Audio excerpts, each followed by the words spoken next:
Le grand dialogue. Le grand dialogue de l'émission de débat du studio Tamani sur votre radio. Le grand dialogue. Bienvenue dans ce grand dialogue, cellule d'appui aux structures de contrôle de l'administration CASCA, bureau du vérificateur général BVG, contrôle général des services publics CGSP, inspection des finances et autres inspections des différents départements ministériels et j'en passe volontiers. L'Office central de lutte contre l'enrichissement illicite est né. Comment les autorités maliennes entendent-elles lutter réellement contre la corruption et la délinquance financière au Mali? Quelle structure joue quel rôle?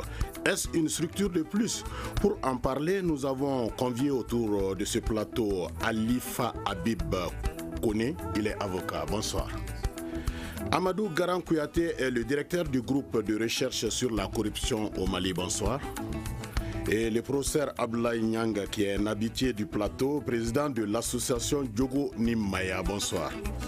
Et le président de l'Office central de lutte contre l'enrichissement illicite, M. Moumine Guindo, sera bientôt avec nous au téléphone. Je suis Aliou Sidibé à la présentation. À la mise en onde, il y a Mamadou Ouattara. Le grand dialogue. Le Mali est un pays pauvre, dit-on. Mais le Mali souffre moins de son manque de richesse que de la mauvaise gestion. Une petite minorité de personnes s'accapare de la majorité des richesses du pays qu'elles gèrent selon leur bon vouloir. À tort ou à raison, de façon générale, le Malien, et particulièrement le fonctionnaire, est assimilé à un homme corrompu et ou corruptible. Des opérateurs économiques qui ont compris que le faible de l'argent de l'État est l'argent, ont fait le jeu et ont réalisé des chiffres d'affaires élevés. Alors, quel est l'état des lieux? Ce soir, on va se poser la question, où en est-on avec le détournement de fonds à propos de l'achat de l'avion présidentiel et de l'achat des équipements militaires? Professeur Nyang, où en est-on avec ces dossiers? Merci. Non, le dossier, à l'époque, le réseau Diogo Nimaya était sorti pendant 11 jours pour faire une campagne et s'assurer que la sanction sociale soit prise. Et cette sanction sociale consistait à faire sortir les 3 ministres qui étaient soupçonnés de la vision de la population. Parce qu'il n'est pas admissible dans notre société que ceux qui sont dans le Maya n'y sont, qu'ils soient visibles. Donc ils sont sortis du gouvernement. Mais je peux vous dire aujourd'hui, depuis 2 semaines, que tous ceux qui sont sortis ont été placés à des postes plus importants, peut-être que ceux qu'ils avaient avant. La promotion de l'impunité. Vous allez voir Mme Fili Bouaré, aujourd'hui commissaire à l'UEMOA, en tant qu'ancien des Nations Unies, directeur régional, où j'ai travaillé avec toutes ces institutions. Vous avez Mohamed Kamara, je crois qu'il est devenu vice-président chargé de la communication au niveau du RPM. Et vous avez le jeune Ben Barka, qui est une deuxième personnalité dans le cabinet. Donc ça veut dire simplement que ce gouvernement que nous avons est un gouvernement, une administration mafieuse. La mafia, elle est structurelle. La coalition, comme on appelle selon le chapitre 7 de la loi de la procédure pénale, on dit qu'il y a la coalition de fonctionnaires qui agissent contre la Constitution et contre les lois. Et ce qui est prévu pour punition n'est jamais exécuté. Bon, mais le cas particulier du Mali est que nous avons une société secrète à ordre qui est Corso et la famille présidentielle. C'est-à-dire que le Corse que nous connaissons tous, Michel Tomi, et la famille de la femme du président sont là et ils ont une emprise totale sur les relations entre le gouvernement et l'Assemblée nationale, dont aucune loi, y compris cette loi d'enrichissement ici, y compris toute ce qui va venir, ne sera pas exécutée parce que la loi n'est ni respectée ni la Constitution. Alors, Alifa Habib Kone, qu'en savez-vous du dossier? J'avoue que en qualité d'avocat, je n'ai pas une connaissance approfondie de ce dossier et donc je me réserverai de tirer quelques conclusions ce soir. Je m'exprimerai simplement en qualité de citoyen simple les informations publiques qui ont été révélées suite à une mission du bureau du vérificateur général ne sont pas secrètes. Maintenant, il reste à savoir est-ce que des poursuites avaient été entamées et où est-ce qu'on en est avec ces poursuites. Je ne saurais les dire. Je crois que c'est effectivement à la justice de se saisir du dossier et si effectivement des infractions il y a, de poser les actes qu'il faut en termes de poursuite afin qu'on n'ait pas les sentiments d'une impunité. C'est ce que je voulais vous dire, mais déjà d'entrée vous remercier de l'occasion que vous offrez et cet espace d'échange que vous offrez. Et ce qui manque le plus aux Maliens, je crois, c'est ça. Il faut leur offrir un espace pour échanger, que chacun dise ce qu'il pense réellement. Et je crois que c'est ça le vif de la démocratie. Ok, merci beaucoup. Amadou Garan Kouyaté, vous au niveau du groupe de recherche sur la corruption au Mali, que savez-vous du dossier, du sulfureux dossier là, achat de l'avion présidentiel et l'autre dossier aussi pour l'achat du matériel des militaires? Oui, je suis de même avis que le professeur. À l'époque, je crois que le groupe de réflexion et de recherche sur la corruption avait fait un article qui a été publié dans la presse et pour condamner ces pratiques et pour demander à ce qu'il y ait des sanctions, surtout que c'était la Banque mondiale qui avait alerté et qui a insisté pour que les trois ministres que le professeur a cités soient mis de côté.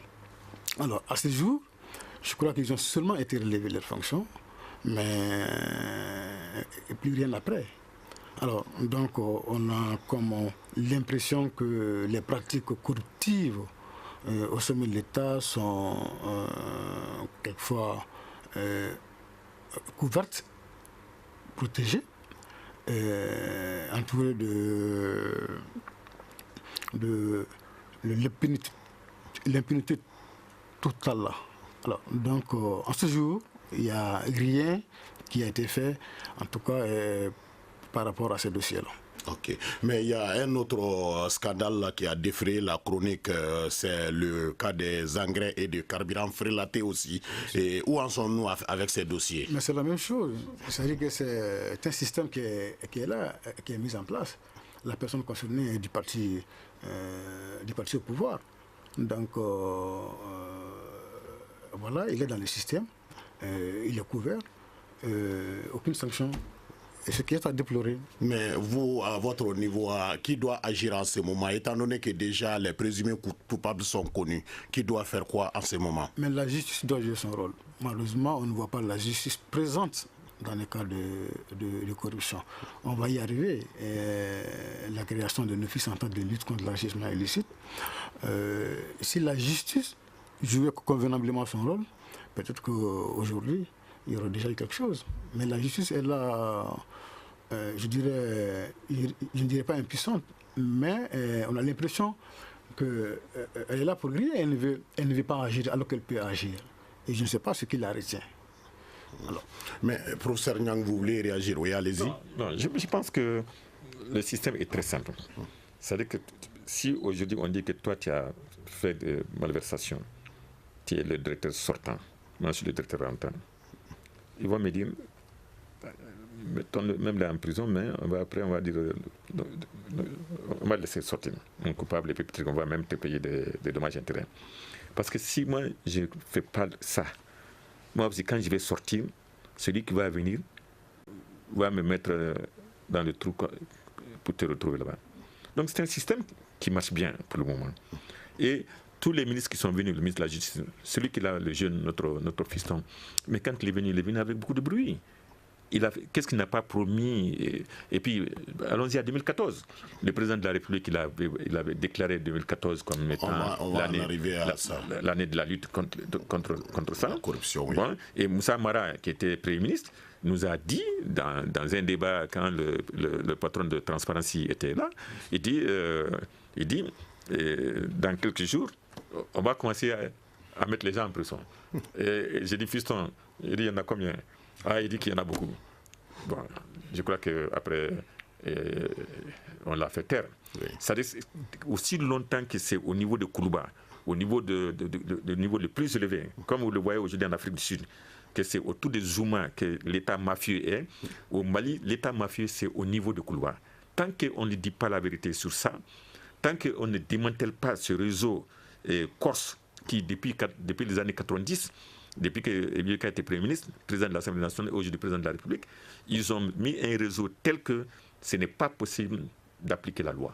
Oui, mais en fait, le dernier rapport qui a été remis à IBK par le bureau du vérificateur général, on parle de 150 milliards qui se sont volatilisés des caisses de l'État. Ça n'a aucune importance. C'est important pour toi et moi qui veulent moraliser la société, qui veulent moraliser la vie publique. Mais ces gens-là, ça ne les intéresse pas. C'est pour amuser la galerie. Ce n'est pas pour prendre des sanctions contre qui que ce soit. Sinon, ils vont prendre les sanctions contre eux-mêmes. C'est eux qui vont aller en prison en premier avant d'amener les autres en prison. Voilà fondamentalement le problème. C'est-à-dire que la responsabilité sociale de la famille d'hier, où la mère était une mère reproductrice de ressources humaines, de valeurs sociales, culturelles du Gounimaya, qui aujourd'hui n'est plus éducatrice. Elle n'est plus protectrice de la société contre les déviations comportementales. Hier, quand tu faisais ces choses-là, on dit, c'est Dgoubla. Ta maman te dit Dgoubla. Mais aujourd'hui, quand tu voles, tu es l'enfant béni, tu es le modèle de ton quartier. C'est lui qui envoie maintenant, nous sommes bientôt la période des pèlerinages, mais ceux qui vont payer 10 billets d'avion pour envoyer quelqu'un alors que son père n'avait jamais eu un arbre où on pouvait couper des dollars, des feuilles qui produisent des dollars. Mais aujourd'hui, c'est lui qui est accepté par la société. Il faut cette modernisation de la société. Et comme vous êtes des gens qui copient, regardez ce qui se passe maintenant en France. Même aujourd'hui, on est en train de dire à un ministre de démissionner. Donc la société civile doit se réorganiser et d'amener la pression sociale. Je ne sais pas, on va en arriver avec le jeune avocat. Monsieur, connaissez-vous au niveau de l'ordre des avocats, qu'est-ce que vous faites? Est-ce que vous aussi vous êtes resté vraiment, vous n'agissez pas face à toute cette situation? Je voudrais préciser que ce soir, je suis là en mon nom propre. Allez-y, je vous en prie. Mais ça ne veut pas dire que je ne vais pas dire mes convictions. Et à ce niveau, je voudrais dire que l'avocat aussi fait partie de la société civile. Ne soyez pas surpris que l'avocat soit le reflet de la société civile. Et je crois qu'à ce niveau, effectivement, nous sommes un peu endormis.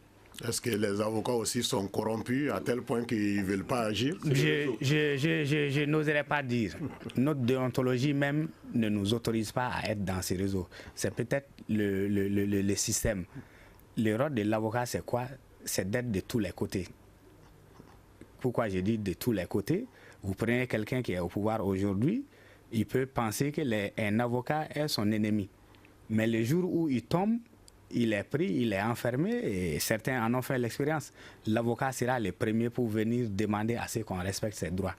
Et donc ça peut donner souvent l'impression que nous sommes corrompus, mais ce n'est pas ça.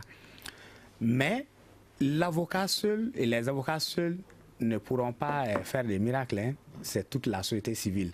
Et moi, je crois qu'aujourd'hui, si vous prenez les textes qu'on a, nos textes sont parfaits. Toutes les structures de contrôle sont là, des rapports sont produits. Et qu'est-ce qui reste? C'est la petite étincelle. Et je crois qu'on en est tellement conscient que ça justifie la création de l'Office central de lutte contre l'enrichissement illicite. Parce qu'on n'est pas arrivé à aller cerner les biens entre les mains des gens au moment où ils sont corrompus.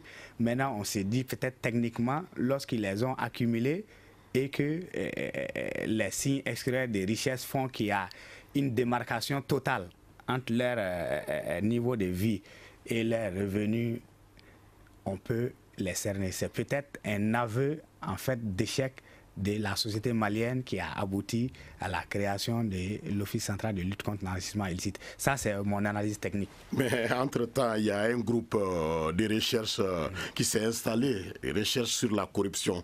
Est-ce qu'au-delà de la recherche, vous aussi, vous n'agissez pas? Qu'est-ce que vous avez fait face à ces situations, entre autres, bien sûr?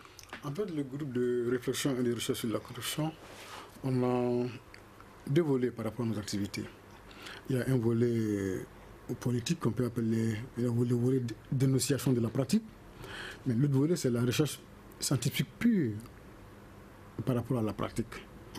chercher à comprendre les pratiques corruptives, quels sont les facteurs explicatifs de la corruption de ces pratiques au Mali, quelles en sont les conséquences, positives ou négatives, les effets sur le plan économique, sur le plan social. Voilà quelques activités scientifiques que nous menons au niveau de notre centre par rapport à la corruption. Vous écoutez Studio Tamani, votre avis nous intéresse. Écrivez vos commentaires et suggestions sur la page Facebook et dialoguez avec nous. Studio Tamani, c'est aussi les réseaux sociaux. Ok, nous allons retourner sur ce plateau avec nos invités. Je vous rappelle, c'est Alifa Habib Kone, il est avocat. Amadou Garan Kouyaté est directeur du groupe de recherche sur la corruption au Mali. Abdoulaye Nyang est président de l'association Djogo Nimaya au Mali. Et dans cette deuxième partie, je pense qu'on doit avoir Moumouni Guido avec nous sur ce plateau. Il sera là au téléphone, bien sûr, donc pour parler de la lutte contre la délinquance financière au Mali.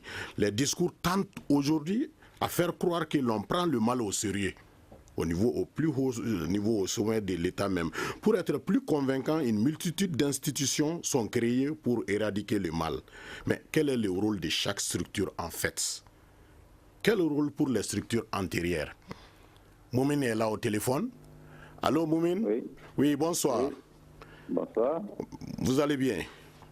Très bien. Voilà, bienvenue sur ce plateau. Donc, vous prenez le train en marche dans cette deuxième partie.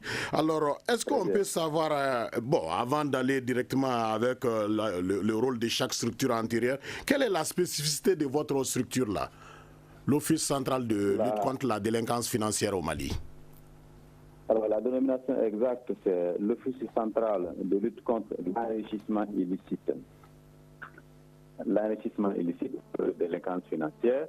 Et la première spécificité de l'Office central de lutte contre l'enrichissement illicite réside dans la mission de prévention. Prévention pour éviter que des atteintes ne soient portées au bien public, au crédit public, pour ne pas avoir plus tard à venir essayer de corriger un mal qui s'est déjà propagé. Et à ce titre, donc, l'Office central a une mission d'information, de formation, de sensibilisation et toute action qui permettrait de détecter les signes, les indices d'enrichissement illicite à travers les infractions qui sont un peu les instruments, le détournement des biens publics, l'atteinte aux biens publics de façon générale, la corruption, et toutes les autres malversations qui érodent la confiance publique et portent atteinte aux biens publics. La deuxième spécificité de l'Office central, celle-ci, elle est déterminante, c'est en matière de méthode d'intervention, l'Office central ne procède pas à un examen général de la documentation d'une entité, d'une structure ou d'un service public. Bien au contraire, ces activités sont orientées directement sur des personnes nommément et précisément désignées. Une enquête est ouverte contre un fonctionnaire avec un prénom, un nom, un numéro de matricule, une date d'intégration à la fonction publique. Et cette enquête porte précisément sur le patrimoine, sur les éléments qui constituent la richesse de ces fonctionnaires, qu'il s'agisse de biens physiques, de biens incorporels, de biens détenus sur des comptes bancaires ou même des montants en liquide qui seraient détenus par d'autres voies ou en d'autres endroits. Ces deux éléments sont donc la particularité de l'Office central et ces deux éléments sont les éléments d'innovation que la législation malienne apporte à son arsenal de lutte contre la délinquance économique et financière. Ok, mais est-ce que vous pensez que pourquoi les rapports précédents n'ont pas eu de suite bien visible à ce jour?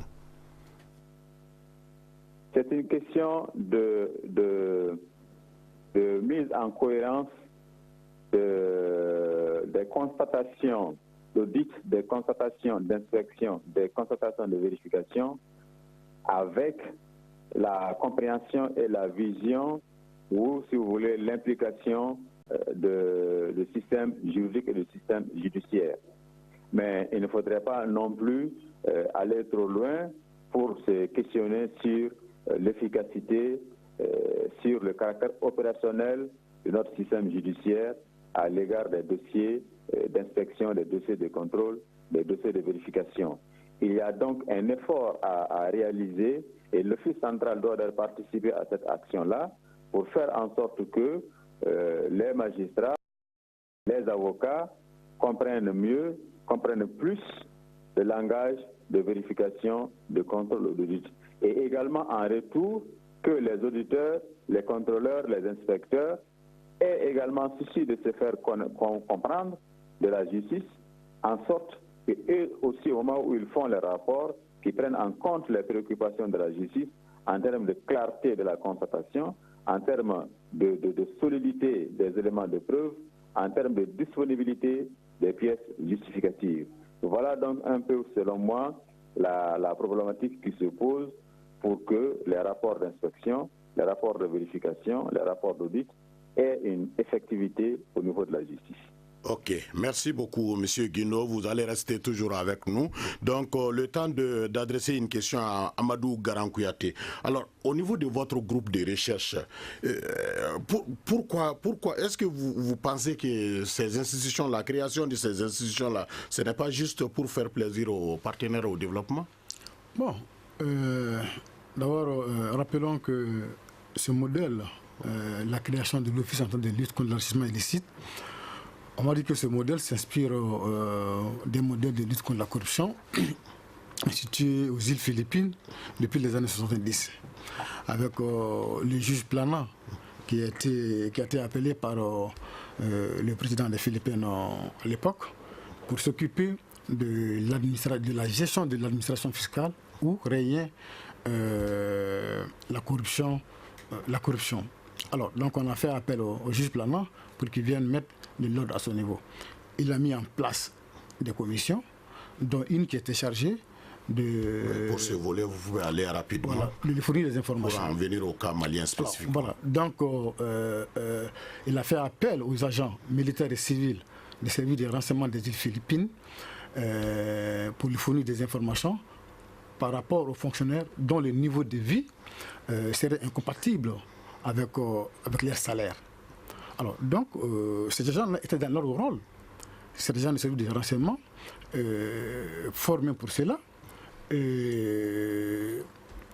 Mais en fait, pourquoi ne pas aller directement à une cour de répression? Parce que déjà, les rapports sont faits et voilà. Donc, mais pourquoi ne pas créer directement une cour de répression pour ces cas de délinquance financière au Mali? Bon, en fait, l'Office central, il est dissuasif. M. Guinou l'a dit. Et il est prioritairement dissuasif, c'est la prévention, mais il faudrait faire extrêmement attention, puisque l'Office va demander aux populations de se dénoncer entre elles. C'est là où le problème existe. Contrairement au cas des Philippines, où c'est quelques agents qui avaient en charge de veiller sur le comportement des fonctionnaires et qui les dénonçaient auprès de la commission. Au Mali, on va demander aux populations entre elles de se dénoncer. Et cela pourrait déboucher sur des conflits sociaux. C'est là mes inquiétudes par rapport effectivement à la création de l'Office central de lutte contre l'enrichissement illicite. Ok. Le professeur Diang veut réagir? Non, moi je pense que là-bas, il ne doit pas avoir de problème. Il faut qu'à un moment donné, qu'on soit plus sérieux.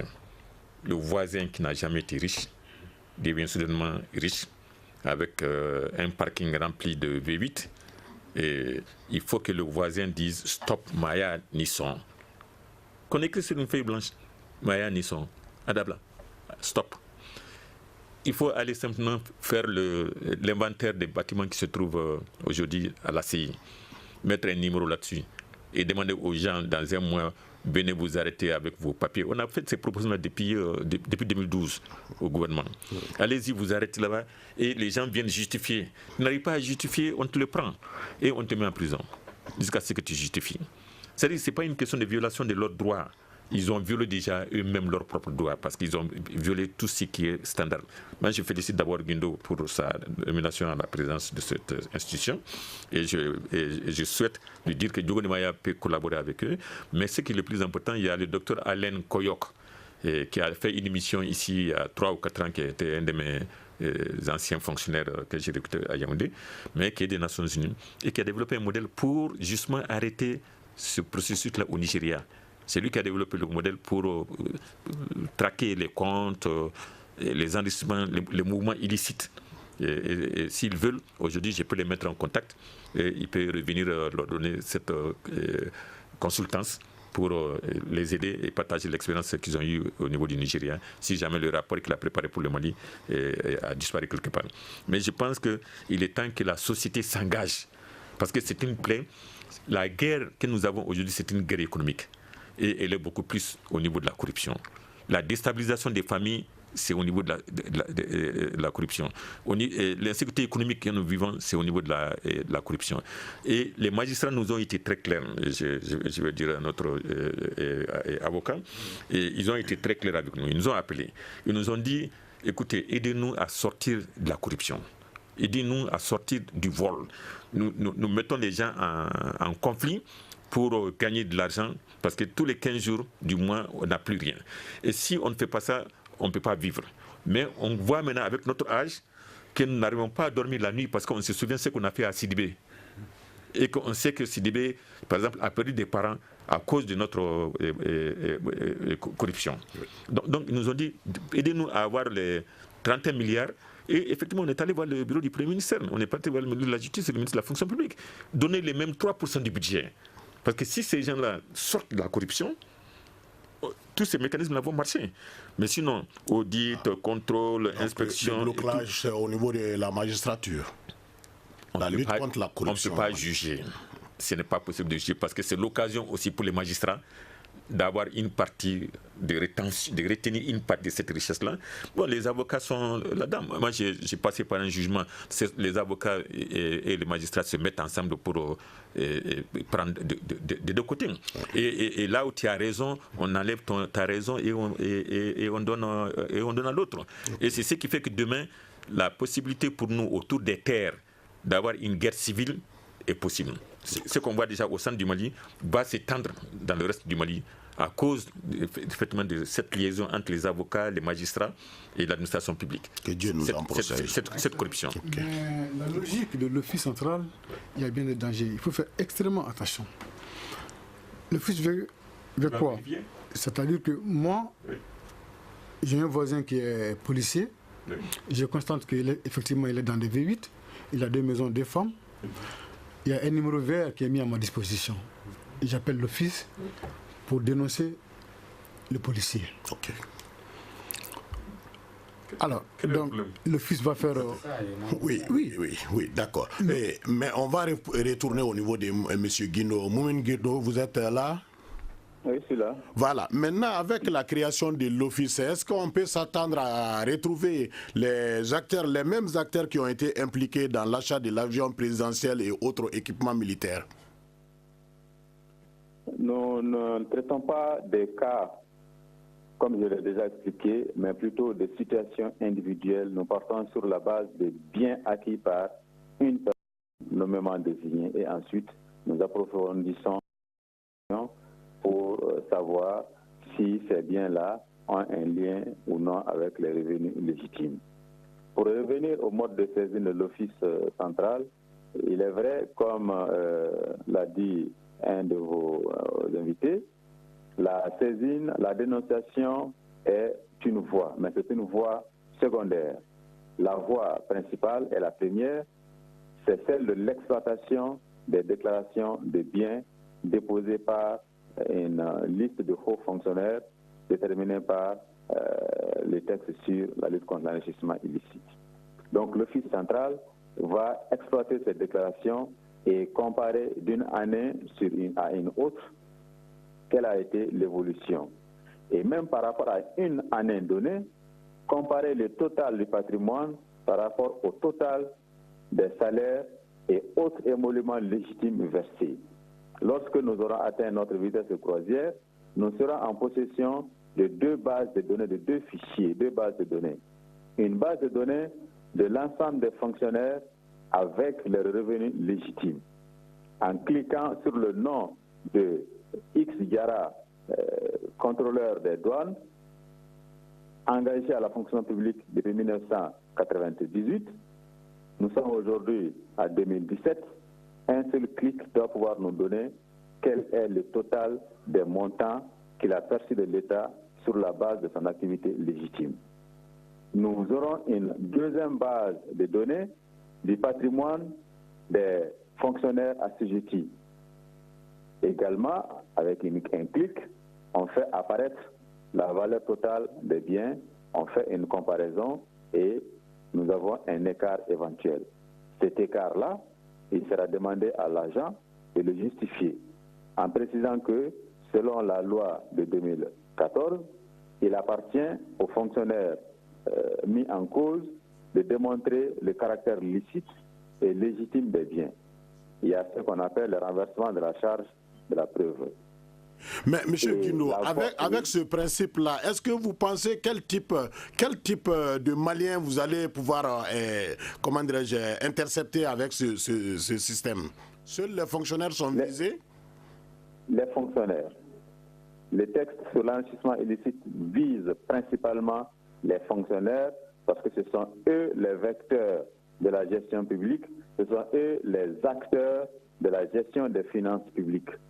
Et l'enrichissement illicite, en tout cas vis-à-vis de l'État, provient le plus souvent des dévoiements, des détournements des recettes de l'État, soit dans le processus de recettes ou dans le processus de la dépense publique, ou alors dans le maniement des biens acquis sur les ressources publiques. Okay. Merci beaucoup. Merci beaucoup. C'est pourquoi l'infraction a été construite sur les fonctionnaires. Maintenant, les particuliers sont captés sous l'angle de la complicité. Un opérateur économique qui a noué un pacte de corruption avec un fonctionnaire, lequel fonctionnaire s'est enrichi illicitement, s'est retrouvé et poursuivi, alors l'opérateur économique interviendra comme complice et est soumis à la même sanction que le fonctionnaire. Ok. Merci beaucoup, M. Guino. On va revenir à... Il y a M. Koné qui veut réagir. M. Koné, allez-y. Oui, merci. Je voulais déjà profiter du micro pour féliciter M. Guino que je connais bien. Je crois que l'Office a tous les atouts, en tout cas, vu la composition de ses membres pour réussir. Maintenant, il suffit simplement à la société civile d'accompagner. Et je voudrais dire que ce texte-là, quand même, est un texte révolutionnaire. Si on donne, les Maliens se donnent la chance de mettre en application ces textes, je crois que nous serons surpris par les résultats. Et justement, M. Guindo était en train d'expliquer que ceux qui ne sont pas fonctionnaires peuvent être atteints par la voie de la complicité. Et si vous vous référez à l'obligation de déclaration des biens, elle concerne non seulement les personnes nommément citées avec une base très large, notamment tous les magistrats, et on a précisé de l'ordre administratif et de l'ordre judiciaire, les présidents des juridictions, les procureurs, et même ensuite au niveau des collectivités, comment dire, tous les élus qui sont ordonnateurs, secondaires ou principaux de budget. Donc c'est une base très large. Et à partir de cette base de déclaration, en principe, on devrait déjà dans un premier temps pouvoir choper une bonne partie.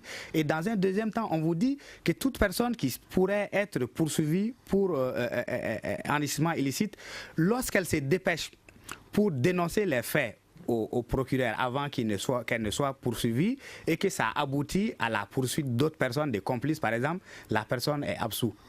Maintenant, il faut que Une réaction, un avis, un commentaire. Réagissez sur la page Facebook de Studio Tamani et restez connectés avec nous. Studio Tamani sur les réseaux sociaux pour vous faire entendre. On vous rappelle qu'on est toujours dans le cadre du grand dialogue qui se prononce aujourd'hui sur la lutte contre la délinquance financière au Mali. Et sur ce plateau, il y a Alifa Habib Koné, il est avocat, et Amara Garan Kouyaté, qui est directeur du groupe de recherche sur la corruption au Mali.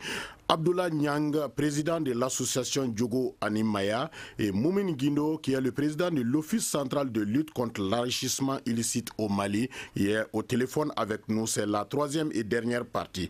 Alors, depuis 2014 a été déclaré année de lutte contre la corruption. Pourquoi créer seulement maintenant une structure telle que l'Office de lutte contre la délinquance au Mali?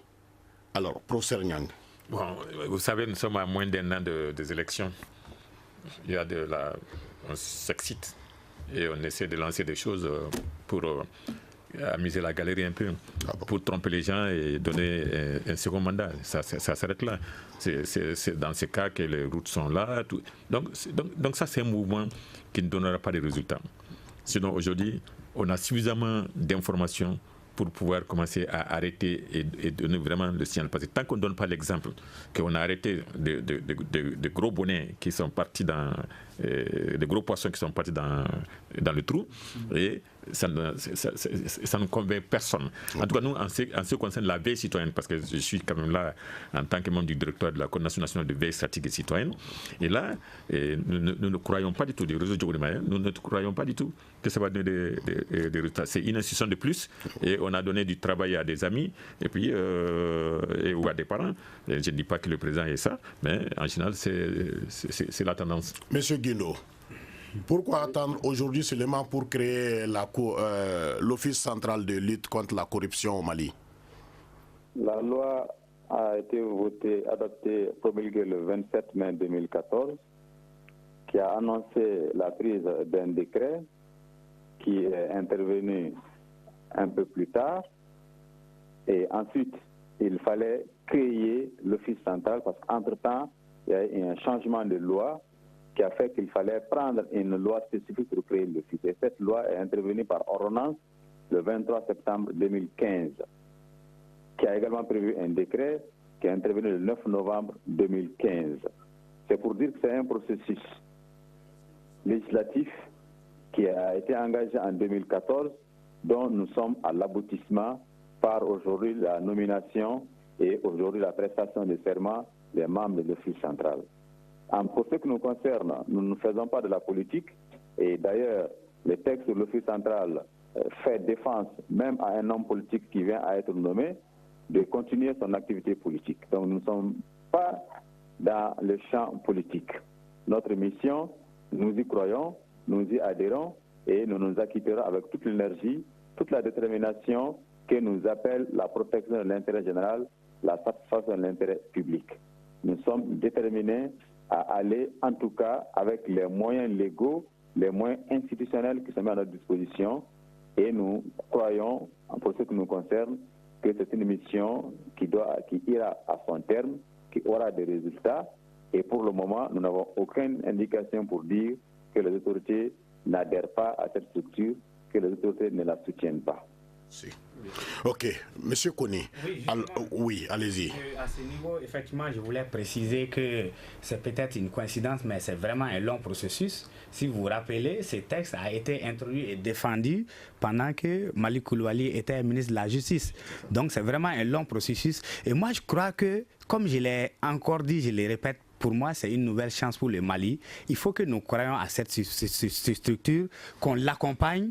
Ce sera peut-être une structure qui va déclencher ce qu'on attendait. Parce que si vous regardez l'architecture, cette structure sera en fait l'aboutissement de tous les travaux que toutes les autres structures d'audit, d'inspection et de contrôle vont faire. Et cette structure va exploiter ces rapports-là.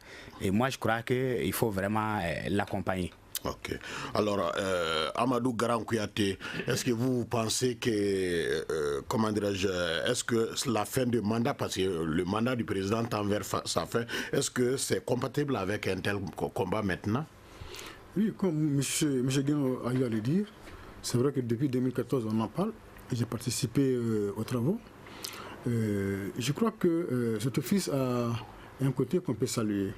Et moi, je crois très sincèrement que la mise en œuvre va être faite avec quelques difficultés. Le modèle a ses limites, il a ses contraintes, et il faut faire extrêmement attention dans la pratique, et surtout le côté dénonciation par la population elle-même. Est-ce que ce ne serait pas un règlement de compte par Justement, c'est là où je voulais en venir, parce que on peut penser quelque part à une forme de délation. Si le fait dénoncer n'était pas exact. quelle sera la possibilité pour la personne dénoncée de porter plainte contre son dénonciateur. Parce qu'en fait, la délation est punie. Elle est punie par la loi. Okay. D'accord, ok, oui. Ce comportement, cette délation est même spécifiquement prévue par les textes. Hein. Au cas où vous dénoncez à l'office des faits qui ne sont pas exacts, les sanctions sont prévues. Et notamment la publication dans des journaux et tous les restes, les sanctions sont prévues. Donc je crois que de ce côté, il n'y a pas trop de soucis à se faire. Il risquerait de ne pas avoir d'effet. Parce que pour que la création de l'office puisse avoir un effet, il faudra d'abord informer les populations. Et pour que l'effet puisse jouer, parce que c'est dans la prévention. Il faut dire aux populations, voilà, nous sommes un office, vous pouvez vous dénoncer entre vous. Et c'est comme ça que... Ok. Professeur Niang, vous n'y croyez pas trop, mais quelle est la solution? Quelle solution vous proposez? En réalité, le Malien aime s'exposer. Il aime exposer ses biens dans les mariages, dans les baptêmes, n'est-ce pas? Donc c'est tellement facile. De l'enrichissement illicite, là, c'est très facile si la volonté est collective, si la détermination est partagée. C'est-à-dire, moi, je ne crois pas, parce qu'on parle de prêter serment. Mais quand le premier responsable ne respecte pas son serment devant Dieu et devant le peuple malien, de faire respecter et de respecter la Constitution, vous voulez qu'un office puisse le faire? Nous allons les accompagner. Et Djogoni Maya est dans ça. De toute façon, c'est notre vie de tous les jours. Oui, mais quelle autre alternative vous préconisez? Non, aujourd'hui, il faut retourner aux fondamentaux. Il faut qu'aujourd'hui, que la famille considère que quand vous êtes à déviation communautaire avérée par rapport à l'intégrité et évidente par rapport à la fraude, que vous êtes rejeté par la société. Il faut que la sanction sociale domine par rapport à toute cette manière de faire les choses. Pourquoi vous avez l'audit, l'inspection, le contrôle, la vérification, peut-être 5 ou 6. Et vous voulez mettre tout ça ensemble et dire que bon, vous allez sortir quelque chose? Non, c'est une institution de plus pour le moment, mais je préfère provoquer Guindo de cette manière-là et ses collègues pour que réellement ils répondent à nos aspirations. C'est-à-dire notre souhait, c'est d'avoir les résultats.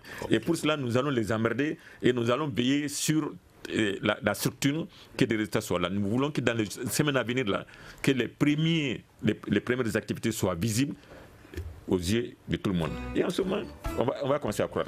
Okay. Sinon, vous prenez comme quelqu'un pour les engrais fertilisateurs. Vous avez dit ça, non? Mais les engrais fertilisateurs, finalement, ils deviennent PDG de la banque la plus importante. C'est pas possible. Ça veut dire simplement qu'il n'y a aucune volonté d'agir, n'est-ce pas, côté? D'accord. Bon, c'est tout. Ok, d'accord. Donc, nous sommes au terme de cette émission. Merci de l'avoir suivi. Vous pouvez la retrouver, cette émission, sur notre site www.studiotamani.org. Cette émission et toutes les autres. Posez-nous aussi vos questions également sur notre répondeur au 75 84 11 11 et 75 84 12 12. Cette émission a été réalisée par Ibrahim Aran Diallo. Elle est mise en onde par Mamadou Ouattara. La régie vidéo était assurée par Enoch Peting Diara et Aliou Sidibé pour la présentation. À demain pour un autre grand dialogue. Merci à vous tous. Le grand dialogue. Le grand dialogue de l'émission de débat du studio Tamani sur votre radio.